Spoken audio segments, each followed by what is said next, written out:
When Ava Morris opened a dusty anniversary gift box hidden behind the attic wall, she expected maybe forgotten love letters or jewelry. What she found instead was a flash drive, wrapped in the same silk ribbon from her wedding bouquet. The files inside were encrypted, titled only with dates and coordinates. One was the day she and Michael met. Another was her sister's birthday. The last, a date that hadn't happened yet. Ava felt a chill. She hadn't seen Michael, her husband, in nearly 3 weeks. He'd been on another consulting trip, but the phone calls and texts were still coming. Until that morning when everything stopped. She booked a private investigator. The coordinates led to a coastal lighthouse in Maine, where Ava met an old man who called her Mrs. Winters. She corrected him. "Morris," she said, but the man only nodded and said, "You've been here before." Inside the lighthouse, Ava found photos of herself, sleeping in her own bed, taken on different nights. The man handed her a burner phone and said only this, "It rings once a year. Answer it." Back home, the phone rang. It was 2:37 a.m. A male voice whispered, "Rachel Ember, 2009. I couldn't stop it." Ava's blood ran cold. Rachel Ember was her college roommate, who went missing during their final semester. Her body was never found. Ava remembered the night Rachel disappeared, because Michael was with her that very night.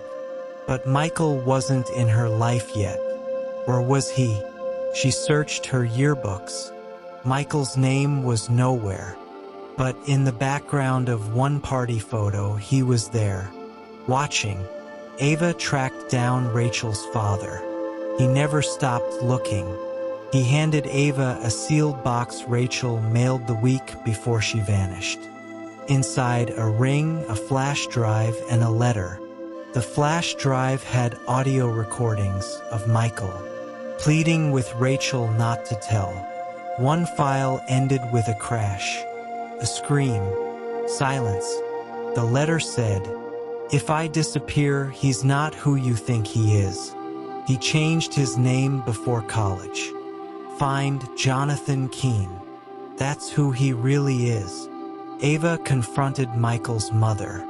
Trembling, the older woman confessed, "Jonathan died when he was 17. Your husband took his identity. He wasn't always Michael. He used to be a foster kid, brilliant but violent. We buried a name, not a person." She gave Ava a locked safe key. At a storage unit, Ava found wedding photos, but not hers. 3 other women. One of them, Rachel Ember. Ava fell to the floor. She realized she wasn't the first wife. She was the last. The final date on the flash drive was tomorrow.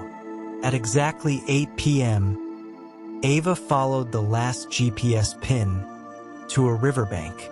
There, she found a small box with a note.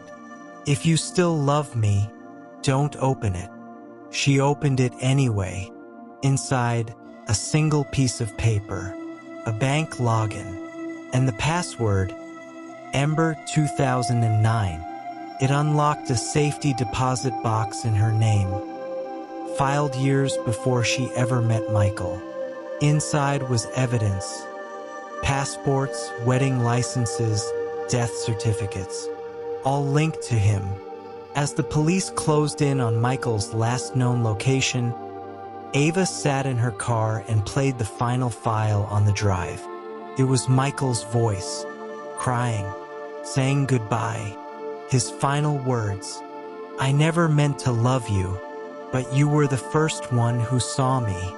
I had to end it before I ruined you too." A week later, a body was pulled from the lake, but the DNA didn't match. Michael was gone.